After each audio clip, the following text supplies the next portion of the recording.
آنے والے امام کے پاس آیا اور آگے کہتا ہے مولا یہ ہم لوگ بیکار ماہ رمضان میں پریشان ہوتے ہیں, 3 دن سر پہ قرآن رکھ کے بکا یا اللہ اتنا رات بھر کا اعمال کرتے ہیں, آپ کو پتا ہے کہ اوریجنل شب قدر کیا ہے؟ فرمایا ہم سے شب قدر کبھی چھپی ہی نہیں. کہا مولا کیوں؟ کہا اس لیے کہ اوامر ہمارے اوپر تو نازل ہوتے ہیں. تو کہا مولا جب آپ کو پتا ہے کہ شب قدر کون سی رات ہے تو اوریجنل والی بتا دیجئے, ہم اسی دن پوری رات بیٹھ کر عبادت کر لیں گے. تو امام کا جواب سنیے گا. امام کہتے ہیں تمہیں کیا گرا ہے کہ تم 3 شب اللہ کا ذکر کر لو؟ بھائی غور کیجئے گا. امام کہتے ہیں تمہیں کیا گرا ہے, یہ اللہ کا ہدف ہے, یہ اللہ کا مقصد ہے. اللہ چاہتا ہے کہ تم 3 دن کم سے کم شب قدر کو یاد کرو.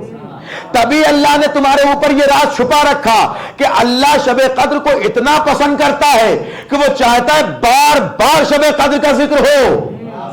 بھائی تبھی تو اللہ نے کہا آ جاؤ 18 کی رات میں بھی انا انزلناہ فی لیلۃ القدر وما ادراک ما لیلۃ القدر لیلۃ القدر خیر من الف شہر. پھر آ جاؤ شب 21, پھر پڑھو انا انزلناہ فی لیلۃ القدر وما ادراک ما لیلۃ القدر لیلۃ القدر خیر من الف شہر. پھر آ جاؤ شب 23. پروردگار یہ ماجرا کیا ہے؟ کہ یہ ماجرا صرف اتنا ہے کہ مجھے یہ شب قدر پسند ہے, تو لہذا میں چاہتا ہوں کہ بار بار اس کا ذکر کیا جائے. اگر تمہیں ایک بتا دیا جائے تو تم 2 کو چھوڑ دو گے, صرف ایک ہی دن ذکر کرو گے. اس کا مطلب اللہ اگر کسی چیز کو پسند کرتا ہے تو چاہتا ہے کہ بار بار اس کا ذکر کیا جائے. بھائی غور کیجئے گا, اللہ اگر کسی بات کو پسند کرتا ہے تو بار بار چاہتا ہے کہ اس کا ذکر کیا جائے. لہذا اماموں کو پتا تھا, اماموں نے اسی لیے نہیں بتایا کہ اصلی شب قدر کون سی ہے, تاکہ یہ بیٹھے ہوئے مومنین بار بار ذکر شب قدر کریں, بار بار سورہ قدر کی تلاوت کریں. امام کو پتا تھا کہ جناب زہرا کی اصلی شہادت کی تاریخ کیا ہے, لیکن امام کو ذکر فاطمہ اتنا پسند ہے کہ امام چاہتے ہیں بار بار ذکر سیدہ کیا جائے. کیوں بار بار اتنا ذکر سیدہ امام کروانا چاہتے ہیں؟ کہا فلاں تاریخ میں بھی ذکر سیدہ, اس تاریخ میں بھی ذکر سیدہ.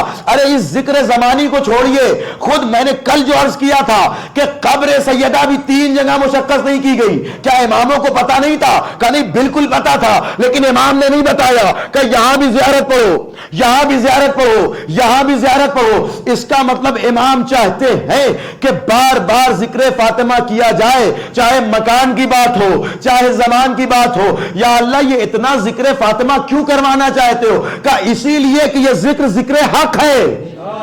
جب جب ذکر فاطمہ ہوگا باطل کا چہرہ خود بخود سامنے آتا رہے گا. لہذا میں یہ ذکر فاطمہ کے لیے تمہارے لیے نہیں کہہ رہا ہوں, بلکہ میں یہ چاہتا ہوں کہ ذکر فاطمہ کے طفیل میں تمہیں حق کا چہرہ نظر آئے اور باطل کے چہرے سے نقاب اتر جائے. اس لیے جیسے, اور پھر یہ بھی سن لیجئے, جیسے شب قدر کا معیار رکھا گیا ویسے ہی جناب زہرا کی عزا کا انتظام کیا گیا. اور کیوں نہ ہو, اس لیے کہ جب کسی نے آ کے پوچھا کہ مولا لماذا سمیت فاطمہ, فاطمہ کا نام فاطمہ کیوں رکھا گیا ہے؟ فرمایا لأنّا فوتمت ناس ان قدر معرفتہا. فاطمہ کو فاطمہ اس لیے کہتے ہیں کہ لوگ فاطمہ کی معرفت حاصل نہیں کر سکتے. پھر امام نے کہا من ادرک فاطمہ فقد ادرک لیلۃ القدر. جس نے فاطمہ کی معرفت حاصل کر لی اس نے لیلۃ القدر کی معرفت حاصل کر لی. اور زمانہ کیا لیلۃ القدر کی معرفت حاصل کرے گا جب قرآن کہہ چکا ہو کہ وما ادراک ما لیلۃ القدر. تمہاری حیثیت نہیں ہے کہ قیامت تک لیلۃ القدر کو پہچان پاؤ. ایک صلوات پڑھیں عظمت شہزادی.